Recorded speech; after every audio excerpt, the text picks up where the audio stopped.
Hello everybody and welcome to JSmith Takes a Quick Look at Oozi Earth Adventure.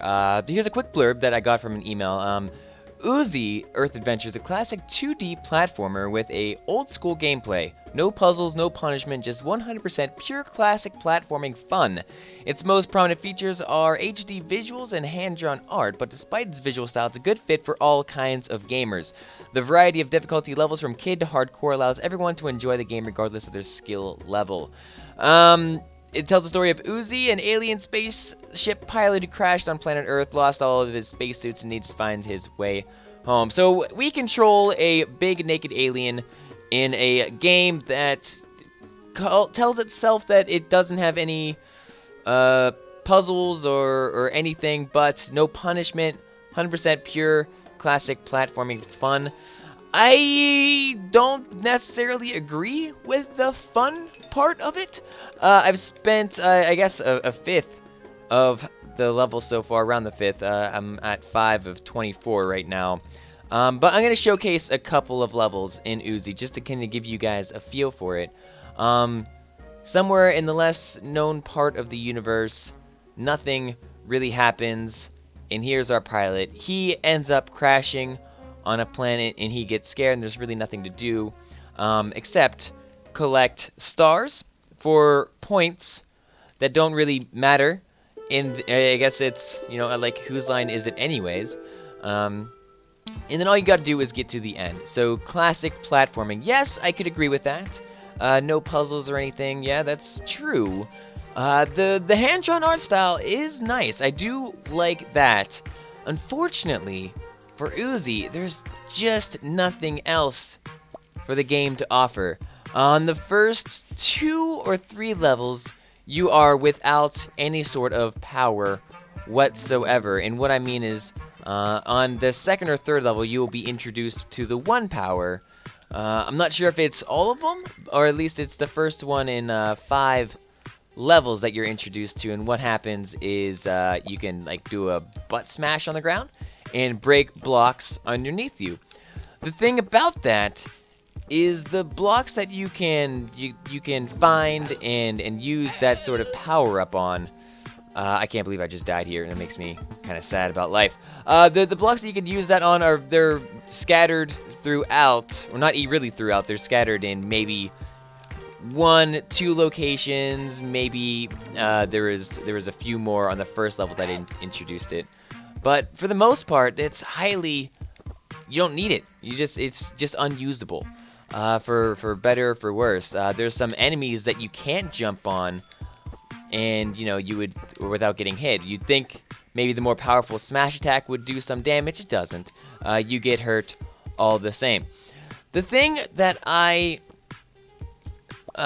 wanted to do this for, there's nothing to this game more than what your eye can see.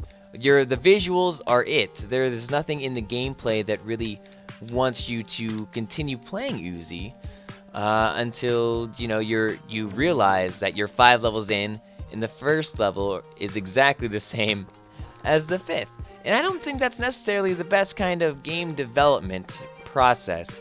You could say, oh, the game's made for, a broader audience. You could say the game's made to be a little bit easier so everyone can kind of get a picture of it. But it's not really catering to very many of the crowds if it's so generic that it doesn't appeal to anyone. You can strip the game of all of its flavors, but then you're just left with basically nothing. One interesting thing that I do like is you could see at the bottom of the screen every once in a while, there will be this kind of like a ghost version of Oozi. And that's basically what it is. It's a ghost version of Oozi, and that's other people from your friends list who have played this game and have completed the levels, and that's their basically ghosts that kind of go around with you. And I think that's a rather neat thing. I believe the only person on my friends list that has this game right now that's played it is maybe, I think it was Suicide Pretty. And so every once in a while I get to see his ghost, and it's kind of funny to see how that looks, or how he kind of takes it. So there are new things that are introduced, except it's not the main focus. There's nothing in there that kind of like takes hold of you and makes you want to continue playing. So we're going to skip to level 1-5. I haven't played it yet, but I feel like it'll play just basically like the level that we just played. So this is the difference between the first level and the 5th level, which is a 5th of the way through the game, which isn't really much by any stretch of the imagination. I guess did I start from a point that's farther in the level? Did I start from the beginning? Anywho, so I have this butt smash now, but it doesn't really do much of anything. I don't understand why that thing was able to kill me either. I guess I didn't take damage when I did the butt fall, so I guess that, I don't know. That's this poop in my Cheerios this morning. But still, I can't do the butt smash for any other reason except to find those little holes in the ground that are determined by how they look. Or sometimes there will be boxes floating in the air and you kind of butt smash while they're on screen. And that drops them, just like this. So that has now dropped and I can move along across. But that is why. You know, if you don't want puzzles in your game, if you think that's a puzzle, why not challenge the player just a little bit more? There are multiple different modes. So there's a mode for kids. There's a mode for, I guess, there's maybe like a medium mode, and then there's a mode that's called hardcore mode. I still haven't quite determined why it's hardcore. I do know after I've accomplished one level, the game said, you know, maybe hard or maybe medium isn't enough for you. Maybe you should consider hardcore. And I don't know what determined that outcome, but I'm fine with it because the game wasn't challenging me, but then it also wasn't challenging me after that as well. So let's butt smash through here. So that's the blocks that I'm able to smash through. So they're not going to be used in any way that challenges you at all, and I think that's kind of a flaw in the game. There's nothing there to make you want to keep on playing. You can say, oh, it's a retro game, maybe like it's along the same vein of Super Mario, but the thing about those Super Mario games is there's really nothing else available, nothing to that could show you how different and how more interesting 2D platformers can be. And so I think from them stripping down this to the bare bones is basically hurting them in the long run. I would love to see more powers that Oozi could potentially have had, but without that, without the inclusion of that, also I die in the water, without the inclusion of that, it just seems barren. And it's kind of a shame because I do like the visual styles, and I do even like the music. It's pretty catchy. Unfortunately, everything else in the world doesn't have that. Oh, butts, I died by the spider. So there's nothing that makes me want to keep playing this game after I've died, and I think that's probably not the best thing. And this video is probably, you know, it probably just seems like I'm just shitting on the game. And I don't want it to seem like that, although I guess I am in a way. But I just don't like the, I think maybe I'm scared that this might be a trend that we, well, one, have started seeing and we'll see in the future. Just games that will be sold, you know, I guess maybe they're just not my type. Maybe there is an audience for games without challenge. You know, you can call them casual. But if you put like a hardcore mode into the game, you know, I would at least hope for some sort of challenge. I can't believe I didn't die by the fish there. Yep, I should have died there. That makes sense. The fish are invulnerable, which I don't know whose genetic makeup they have included in the fish, but I don't know. There's challenge modes in the game. I don't think they're quite challenging. One was collect the stars that fall from the ceiling. The other, fudge. The other was beat a level fast, and that was it. There's you know, those are the first two that I looked at, but again, nothing challenging, nothing really that pushes you to play the game and play it well and complete the game. Because if every level basically stays stagnant, there's nothing that will continue to drive you to completion. So let me just run. I'll take this a little bit slower than I did last time. And here is I guess, Suicide Prinny's ghost that's following me around, or I'm following him around since he's leading. But we kind of... Oh, God. Okay.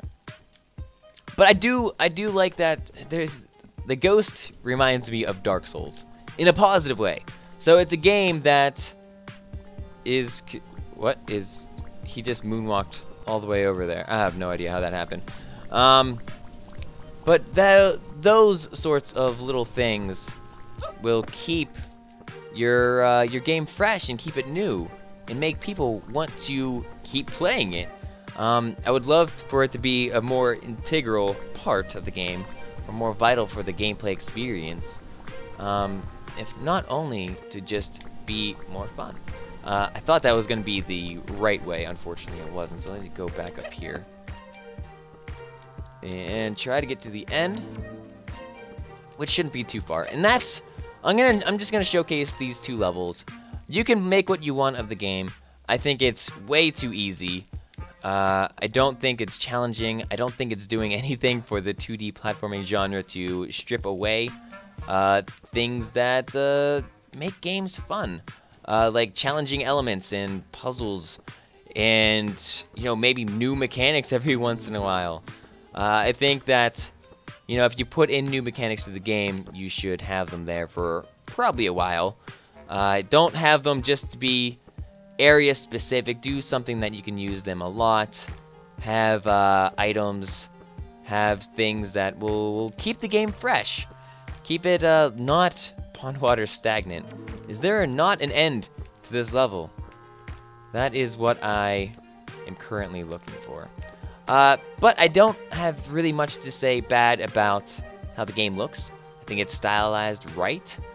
I like how my character's... Oh, he looks like a cross between ToeJam and Earl, or ToeJam from ToeJam and Earl. Or is that Earl from ToeJam and Earl? I think it's Earl from ToeJam and Earl. And also, I can't believe it just died. He looks like the... I forget his name. But the creature from Rayman. The blue one, the big blue one. Kind of looks like him as well. I don't know. But I don't know. This is Oozi, and this is his Earth adventure. The creators want it to be like this. Have them. Let it. And I hope it does successful for them. For me, not the biggest fan of challenging platforms, or platformers that are simply existing because they want to be part of the genre. Maybe this is the creators' first game. Maybe this is their, they're getting their feet wet into the water. But, I think there could be a lot more to this game. I don't think that it's finished, I suppose, might be my biggest argument. Whole host of different things that you can enter in this game. I don't feel like even winning here. So that is going to be my quick look at. We can go back to the main menu, and we can check out to see if there's any of the challenges mode. So the first one, this is what I was talking about. First one is to grab all the stars. Catch 25 stars and lose no health. And we'll take a look at this real quick, as this is our quick look at. Okay, so I walk over here. This is basically just me inside of this snail's den. Those things can hurt me. The needles on the ground can hurt me. And that's basically it. This basically is a really good summation of the game. It holds you in one location. There's nothing that really changes, and it is easy. But if that's a game that you're into, and maybe it's a game that you're searching for someone from the casual market, maybe Oozi is the little indie gem that you're looking for. In any case, I'm JSmithOTI. Thank you very much for joining with me today. I'm always going to be here every single day, every daily videos, and then every day on Twitter, twitter.com/JSmithOTI, and twitch.tv/JSmithOTI. Thank you all. I'll see you next time. Later.